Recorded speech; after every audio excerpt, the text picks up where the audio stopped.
기내길 것만 같던 추석 연휴도 오늘로 마지막을 고하네요. 코로나 시국에 기나긴 추석 연휴를 여러분들은 어떻게 보내셨는지요?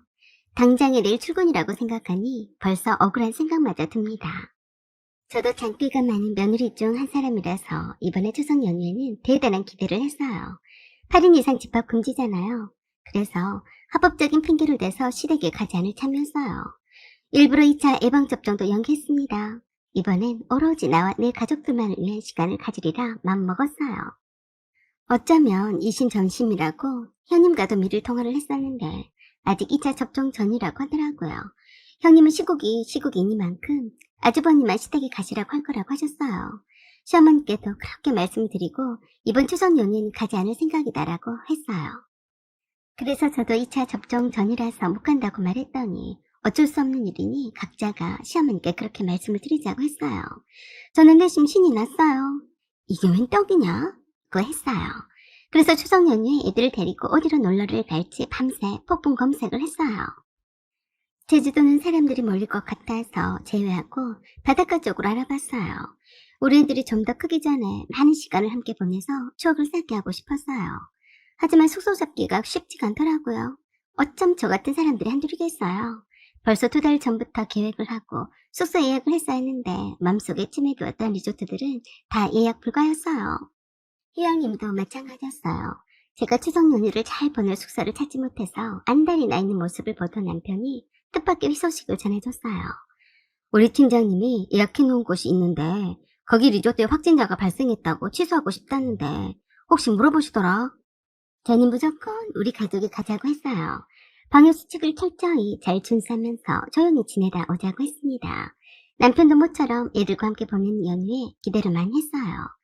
그래서 추석 연휴 일주일 전 주말에 각각 친정과 시댁에 미리 다녀오기로 했어요. 친정 부모님은 쿨하게 올케 언니랑 오빠들한테 오지 말라고 미리 연락을 하셨대요. 오빠도 올케 언니도 공무원이고 여동생도 학교 선생님이라서 방역수칙을 철저히 지켜야 했으니 어쩔 수 없는 거 아니냐고 하셨어요. 친정 부모님은 이미 예방접종을 다 마친 상태였지만 사회생활 하느라 일반 사람들과 접촉이 많은 여동생이나 올케와 오빠가 친정 부모님과 함께 오래 머무는 것도 별로 좋지 않을 것 같아 보이긴 했어요. 그것 또한 홀로 계시는 시어머니한테도 적응이 되는 거라서 당연히 시어머니께서 수긍하실 줄 알았습니다. 시어머니를 뵈러 친정에 다녀온 다음 날에 갔어요. 코로나 시국이라서 방역수칙을 지켜야 하니까 미리 와서 인사를 드린다고 말씀을 드렸더니 뜻밖의 말씀을 하셨습니다. 그래서 내가 계획을 세워뒀다. 네? 계획이라뇨? 명절은 명절인데 코로나 때문에 명절을 안 세면 되겠냐? 명절을 세야 한다고요? 어떻게 해요? 머리 좀 써라, 머리를. 이라고 하시며 벽에 걸어둔 큼지막한 달력을 가리키셨어요. 내가 그럴 것 같아서 미리 짜두었다. 저기 저거 보이지? 연휴 첫날에는 며느리만 오거라. 저는 놀라고 말았어요. 어머니, 첫날에 며느리만 오라뇨. 그게 무슨 말씀이세요? 너는 저거 보고도 모르겠냐? 달력에 적어놓은 것을 가리키며 말씀하셨어요. 거기에는 날짜별로 이름을 적어 놓으셨어요. 저기 적힌 대로 그 날짜에 순번대로 오면 된다. 그러면 예방수칙도 준수하면서 나는 나대로 모처럼 우리 자식들 얼굴도 좀 보고 좀 좋으냐? 연휴 첫날과 둘째 날에는 저와 형님의 이름이 적혀 있었고 셋째 날에는 신인의 가족이, 추석날에는 아들들인 아주버니와 남편 이름이 적혀 있었어요. 어머니, 왜 저와 형님은 첫째 날과 둘째 날에 와야 해요? 너는 왜 머리가 그렇게 안 돌아가냐? 음식 준비하려면 하루는 장 보고 하루는 음식을 차려야 하니까 그렇지 않겠니? 엄청 황당했어요. 시어머니의 계획대로라면 우리 가족이 꿈꿔왔던 추석 연휴 가족여행은 포기해야만 했던 거니까요. 어머니, 죄송해요. 제가 일이 있어서요. 그래서 추석 연휴는 못 오니까 미리 온 거예요. 이번에는 시국이니까 그냥 넘어가고 내년에 좋아지면 그때 모두 모이는 걸로 해요. 그런데 시어머니께서 단번에 딱 잘라 말씀하셨어요. 미쳤냐? 내가 맨날 보는 얼굴도 아니고 명절 때라도 자식들 얼굴 보는 날에 손꼽아 기다렸는데 무엇이 어쩌고 어째?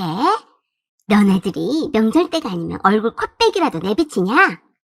행여나 불쌍한 시험에 혼자 놔두고 니들끼리 놀러 갈 생각일랑은 하들들 말어.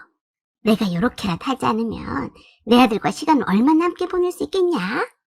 시어머니 그 말씀에 효자인 남편은 그랬어요. 자주 바쁘다는 핑계로 어머니께 자주 찾아뵙지 못해서 죄송해요. 그래, 말로만 죄송하다고 하는 거 하나도 필요 없다. 100번 말 한마디보다 실천이 중요하지. 내가 살면 얼마나 산다고 젊은 너네들이 부모 소중한 줄도 모르냐? 그저 자식 얼굴 한번 보고 싶다는 그 소박한 소망을 저버리지 마라. 알아들었냐? 그러자 남편이 바로 네, 어머니 라고 대답했어요. 대답을 하지 않는 저에게 시어머니가 다그치셨어요. 너는 왜 꿀먹은 벙어리냐? 너는 내 자식이 아니다 이 말이냐? 아니요, 어머니. 그게 아니라 며느리는 별로 보고 싶지도 않으실 텐데 굳이 이틀 동안이나 어머니랑 함께 있어야 할 필요가 있을까 싶어서요. 며느리가 왜 안 보고 싶다고 하더냐? 내 아들만 못해도 내 아들과 사는 여자는 내 자식이나 마찬가지다. 그래도 코로나 시국이라서 이틀만 와서 음식 장만해놓고 가면 나머지 연휴는 니들 마음대로 쉬어도 되지 않니? 선택을 해라. 방역 수칙을 지키지 않고 추석 명절 연휴 내내 나랑 함께 있을래? 아니면 이틀간만 와서 음식장만 해놓고 갈래? 참 난처했어요. 이미 추석 전날부터 추석까지 숙소 예약이 되어 있는데 그걸 포기하고 시어머니 말대로 따라야 하는지 혼돈이 왔어요. 그런 제 모습을 지켜보며 남편 얼른 시어머니께 말씀을 드렸어요. 엄마, 그렇게 할게요. 어쩔 수 없죠. 식구들이라도 따로 만날 수밖에요. 저는 눈짓을 안 된다고 했어도 남편은 그렇게 하자고 신호를 보냈어요. 저도 딱히 어떻게 거절해야 할지 막무가내로 못 온다고 하는 것도 공색해 보였거든요. 저는 겨우 시어머니 간다는 소리가 어머니, 형님은 뭐라고 하던가요? 그래? 네 형님이 뭐라고 하던 너한테는 그것이 그렇게 중요하냐? 뭐라고 하긴 지가 장남 며느리인데 뭐라고 해봤자지.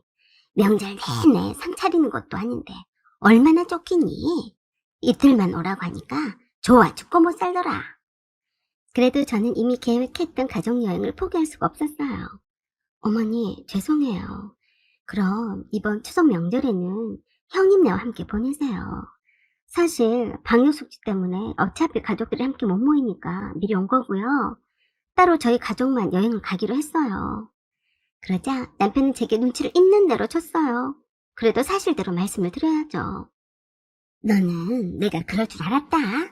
홀로 사는 시어머니를 놔두고 니들끼리 명절날에 여행을 간다는 게 말이나 되는 일이냐? 내가 살면 얼마나 산다고 니들끼리 좋은 꼴 보고 살려고 하니? 그러지 말고 나도 내 아들과 여행을 가고 싶구나. 나도 데려가라. 설마 우리가 가족여행을 간다며 다녀오라고 하실 줄 알았는데 의외였어요. 혹을 때려다가 혹을 붙인 꼴이 되어버렸으니 어떡하나 싶었는데 남편이 흔쾌히 그러자고 해버렸어요. 그러자 시어머니께서 단번에 저에게 그러셨어요. 어째서 너는 아주 싫은 모양이다. 코로나 때문에 이틀만 왔다 가라고 해도 싫고 니들끼리 가려고 했는데 내가 낀다고 하니까 그것도 싫은 게냐? 저는 마지못해 대답했어요. 아니에요 어머니, 그렇게 해요. 그러자 시어머니가 그 자리에서 바로 형님에게 전화를 하셨어요. 민수 오빠냐? 너 추석 연휴 첫날에 올 필요가 없겠다. 둘째네랑 여행을 가기로 했지 뭐냐? 형님은 저에게 따로 전화를 주었어요. 통서, 웬일이야? 동선에 가족여행을 간다고 하지 않았어? 네, 실은 가족여행을 가서 연휴 때 못 온다고 말씀을 드리려고 했는데 함께 가시겠다고 하시는데 어떻게 해요? 설마 따라가시겠다고 하실 거라고는 생각을 못했어요. 라고 울상을 쳤어요. 아이 동서, 어머니 모시고 가면 동서가 좀 힘이 들겠지만 어떻게 추석 명절 연휴에 그 긴 시간 동안을 시어머니를 혼자 두시게 하나. 그건 아니지. 나도 동서처럼 우리 식구만 가족여행을 가고 싶지 않았겠나? 그래도 동서가 어머니를 모시고 간다니까 고맙기도 하네. 이번에 동서가 어머니 모시고 잘 다녀와. 다음 명절엔 우리가 모시고 갈게. 형님은 말을 참 쉽게도 잘 하시더라고요. 아주 좋아 죽더라고요. 저 덕분에 시댁에 가지 않아도 되고 가족 오붓한 시간을 보낼 수 있을 테니 말입니다. 그래도 다른 각도로 생각을 해보면 제가 그저 억울할 것도 아니더라고요. 형님은 장남 며느리라는 책임감 때문에 가족 여행 같은 거 꿈도 꿀 생각도 하지 않았으니까요. 네, 형님. 그래도 걱정이 되네요. 그 리조트에 확진자가 발생했었다고 해서요. 물론 방역을 철저히 다 했다고는 하는데 걱정이 되네요. 어머니도 예방접종을 다 맞으셨는데 무슨 걱정인가? 난 자네가 힘들 거 생각하니까 그게 걱정이 되네. 어머니한테 잘해드리려고 하지만 말고 그냥 편하게만 해드려. 그래야 어머니도 편하게 지내다 오시지. 동서, 그러면 추석장을 따로 안 보니까 그 돈이라고 생치고 동서한테 돈 좀 보내줄게. 가족 계비랑 보태서 넉넉히 보낼 테니까 어머니랑 우리들 대신해서 재밌게 보내다 와. 알았지? 라고 하며 적지 않은 돈을 보냈어요. 신이도 잘했다면서 돈도 붙여왔고요. 그 돈이면 돈 하나도 안 들이고도 잘 다녀올 수 있겠더라고요. 조식도 제공하는 리조트라서 편했어요. 그냥 친정엄마려니 생각하고 편하게 대해드렸더니 시어머니도 저를 딸처럼 편하게 여기셨어요. 시어머니도 제가 선뜻 함께 가는 것을 허락하는 것에 고마워하시는 듯 했습니다. 우리 애들과 원 없이 손잡고 다니는 모습이 그렇게 행복해 보일 수가 없었어요. 저렇게 좋아하시는데 우리끼리만 갈 생각을 했더니 조금 미안한 생각이 들었어요. 나중에 나란 인간도 나이 들어서 저렇게 며느리 눈치 볼 때가 올 텐데 말입니다. 모시고 함께 오기를 참 잘했다는 생각을 했습니다. 며칠 함께 지내다 보니 시어머니가 저를 편하게 대해주셔서 저도 편했어요. 깔끔한 편인 시어머니께서 우리 애들이 숙산을 어질러 놓고 다녀도 냅두시더라고요.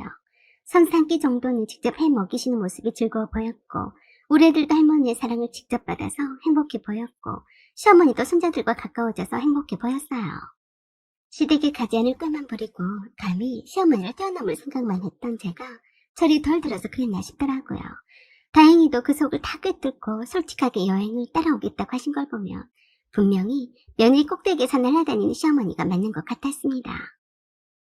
비록 며느리에게 명절 음식을 장만해놓고 아들들을 부르라 하시는 찐아들 사랑이신 시어머니셨지만 앞으로는 며느리 사랑도 기대해보네요. 모든 가족이 화목하기를 빕니다. 사연은 여기까지입니다. 구독과 좋아요 부탁드려요. 감사합니다.